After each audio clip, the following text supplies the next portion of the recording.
বিবাহিতদের জিজ্ঞাসা করেছিলাম, যদি আবার বিয়ের সুযোগ পেতেন তাহলে কি এখনকার মানুষটাকে বিয়ে করতেন? উত্তরগুলো পড়তে গিয়ে মনটা ভার হয়ে গেল।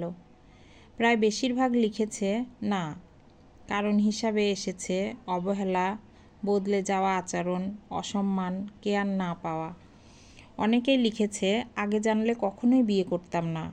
এই কথাগুলো হালকা না, এগুলো একটা নারীর ভেঙে যাওয়ার নীরব স্বীকারোক্তি। আমরা প্রায়ই শুনি বিয়ের পর ছেলেরা বদলে যায়। কমেন্ট বক্সগুলো দেখলে বোঝা যায় এটা কোনো অভিযোগ না, এটা বাস্তব অভিজ্ঞতা।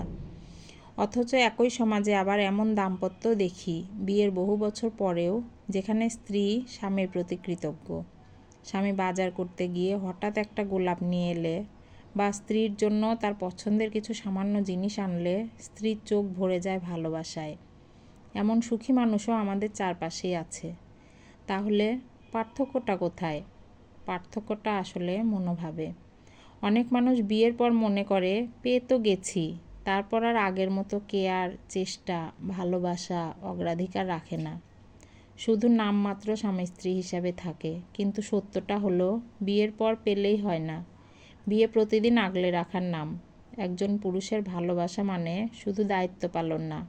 ভালোবাসা মানে স্ত্রীর কথা মন দিয়ে শোনা, তার অনুভূতিকে গুরুত্ব দেওয়া, তাকে সর্বোচ্চ সময় দেওয়া যতটুকু সম্ভব হয়। স্ত্রীকে সময় দেওয়া মানে এই নয় যে তার পাশে শুয়ে শুয়ে আপনি মোবাইল দেখবেন।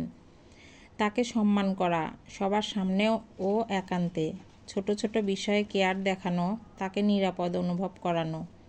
স্ত্রীকে খুশি রাখা মানে বিলাসিতা না, এটা দায়িত্বও না, এটা ভালোবাসার স্বাভাবিক প্রকাশ। যার জন্য একদিন এত যুদ্ধ করেছিলেন, যাকে পাওয়ার জন্য এত অপেক্ষা করেছিলেন, তাকে পেয়ে গেলে তো আরও বেশি আগলে রাখার কথা। ভালোবাসা কখনো কমে যাওয়ার জিনিস না। যে সত্যিই ভালোবাসে সে পেয়ে গেলেও ভালোবাসে। তার জন্য পরিপাটি থাকতে হয় না, সে সব অবস্থাতেই ভালোবাসবে। আর হ্যাঁ, এটাই হচ্ছে সত্যিকারের ভালোবাসা। বিয়ের পর জীবন কঠিন হয়, এটা সত্য। দায়িত্ব বাড়ে, রাগ অভিমান হয়, এটাও স্বাভাবিক।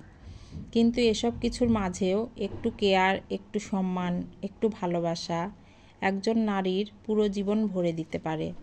আরেকটা বিষয়, স্ত্রী সন্তান ধারণ করলে তার শরীর, চেহারা বদলে যেতে পারে। হয়তো তাকে আগের মতো আকর্ষণীয় লাগবে না, কিন্তু মনে রাখবেন এই পরিবর্তনটা হয়েছে আপনাকে বাবা ডাক শোনানোর জন্য। আর চাইলে আপনিই তাকে আবার আকর্ষণীয় করে তুলতে পারেন, যেখানে দরকার যত্ন, সময় আর সম্মান। ভালোবাসা, প্রশংসা, সহযোগিতা এগুলোর চেয়েও বড় কোনো সৌন্দর্য নেই। যে পুরুষ স্ত্রীর পরিবর্তনের কারণ বোঝে, সে কখনো ভালোবাসা কমায় না, বরং আরও শক্ত করে আগলে রাখে। আর যে নারী ভালোবাসা পায়, সে নিজের স্বামী ছাড়া আর কাউকে খোঁজে না। কলমে অন্তরা সরকার, কণ্ঠে লাবণী সাহা।